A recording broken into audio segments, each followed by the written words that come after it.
Welcome back to our intermediate financial accounting class. In our last segment, we introduced the topic of long-term debt or long-term liabilities. We talked about why this topic is so important for investors as a key indicator of how a company is doing. We also talked about some of the elements that long-term debt has, and then some differences between US GAAP and IFRS. Now it's time to talk about some specific examples. And although I wish we could talk about all the different kinds of long-term debt, we're going to have to restrict our discussion to just two. And that is our bonds payable and long-term notes. Now, we've talked about both of these before from an asset standpoint. What happens when we invest and buy a bond? What happens when we decide to loan money to somebody else? But now we're talking about the flip side. We are borrowing the money. From our perspective now, bonds mean that we are going to make a series of interest payments and then a big lump sum payment at the end. And long-term notes payable mean that we will get the money now, we'll accrue a bunch of interest and make one huge payment at the end that includes all the principal and all the interest, or that we make payments every single period that include a bunch of interest and a little bit of principal. At least that's how it feels if you're making a car payment or a mortgage payment, is that there's really not much principal involved in these payments. The good news is that the rules for long-term debt are pretty similar. So if you're comfortable with how to treat bonds and how to treat at least one kind of long-term note payable, you should be able to easily apply those concepts to any other kinds of long-term debt that you have the opportunity to deal with. So let's start out with a discussion of bonds, and we've already talked about these quite a bit as the payee, or the company that's loaned the money and is now getting paid back. So hopefully it won't be too bad to flip the process and be the company now that is getting the money up front and then having to pay out the interest and the principal later on. So let's break this into steps. First off, we'll calculate the present value of the bond. Then, yes, we get to make a journal entry, and that journal entry includes a credit for the face value of the bond to bonds payable, and then a debit or credit to premium or discount, depending on what we need to show, in a separate account. And it's a debit for a discount now, and a credit for a premium, since it's going to augment this bond payable. And then, of course, we'll include the cash that we actually get as the last part of that journal entry. Step 3 is to record the interest payments that we make, and we'll amortize any premium or discount that we have as part of those journal entries. We can use the effective interest method to calculate interest expense, and then back into the amount of premium or discount that's amortized, or we can use the straight line method, figure out the amount of discount or premium amortized, and then back into interest expense. Let's take just a second and talk about this amortization in a little bit more detail. I know I've talked about this before, but it tends to be a topic that's challenging the first couple times through, so it's probably a good idea that we spend some extra time with it. The basic idea here is that when the final payment is made, the bond has to be completely removed from the company's books. That can't happen if I've still got a premium or discount on my books for that bond. So remember, I'm going to make that final payment, $1 million bond payable, I'm going to pay out $1 million.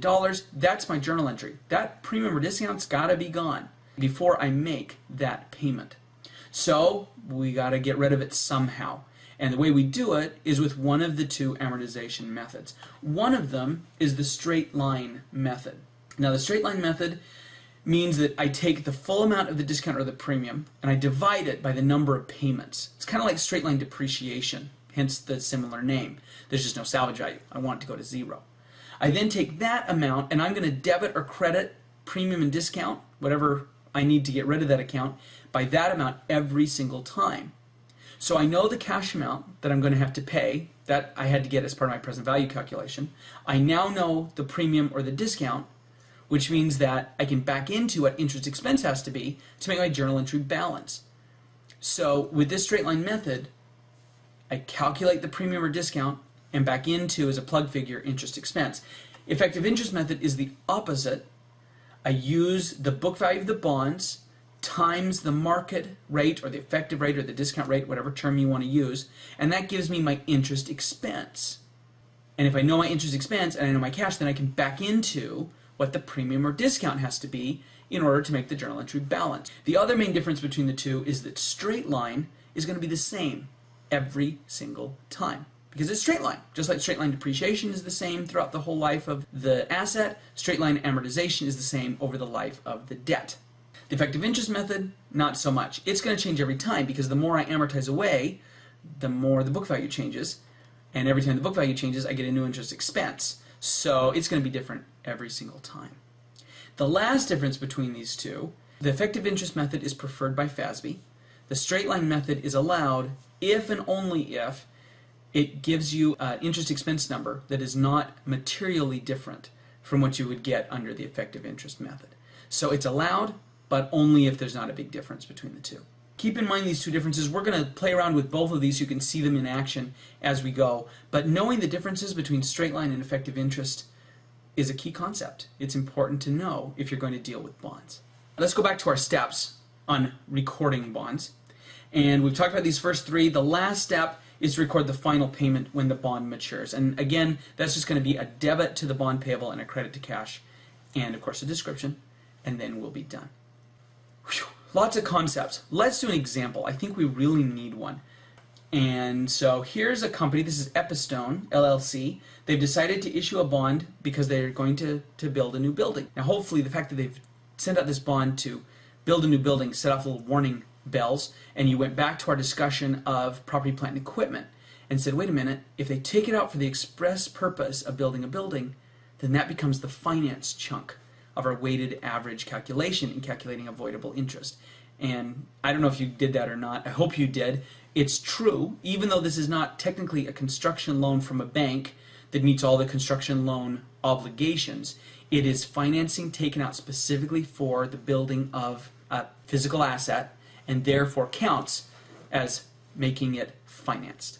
Okay, that's just an aside. Let's go ahead and talk about these three options that Epistone has for issuing this bond. The first bond is to issue an $800,000 annual bond. It'll last for 10 years and pay 12% interest. Bond 2 is a $950,000 semi-annual bond. It'll go for 12 years at 10% interest. And the last one is a $900,000 quarterly bond. It'll last for only 5 years and pay 15% interest. Now remember, in this case, we're going to be the company, or Epistone is going to be the company, paying these percentages. Now, assuming that the market rate on these bonds is 12%, we want to know, how are these bonds going to issue? I know you're probably ready to get into the numbers and do some journal entries. I know I'm excited to do journal entries, but I'm going to get on my soapbox for a minute. This is the biggest single mistake people make as they're getting into doing bonds, and that is they don't take the time to decide up front, should this be premium, should it be discount, should it be par value? And if you make a mistake later in doing your time value calculations, if you don't know this and have this as a check, you won't catch the mistake. So please, it only takes 15 seconds to go through and decide. Get in the habit of checking every single time and deciding premium, discount, par value before you move any further. So we are going to take those 15 seconds and go through and decide how each of these bonds should issue. And deciding how they issue, remember, comes down to the current market rate versus the rates that we're paying. Now, we've already talked about this, but just remember, a discount means we're offering less than the market thinks we should, so people aren't going to pay our face value because they don't think we're worth it. If we are offering more than the market thinks we should, then the market's going to be willing to pay a little extra because they want that extra interest. That's a premium. And if we're offering the same interest rate as the market thinks we should be issuing, then they're going to give us exactly what we're asking for. That's a par value. So if you look at these, bond 1 is offering 12%, market rate is 12%, so this one's going to issue at par. Bond 2 is offering 10%, and the market thinks we should be paying 12%, so this is going to be a discount. Bond 3, 15%, market thinks we should be paying 12%, so this one's going to be a premium. In our next segment, we're going to start actually calculating these values and doing some journal entries. So make sure you got your financial calculator or Excel ready to go, or you've got those time value tables ready, since we're going to be using them. I'll see you then.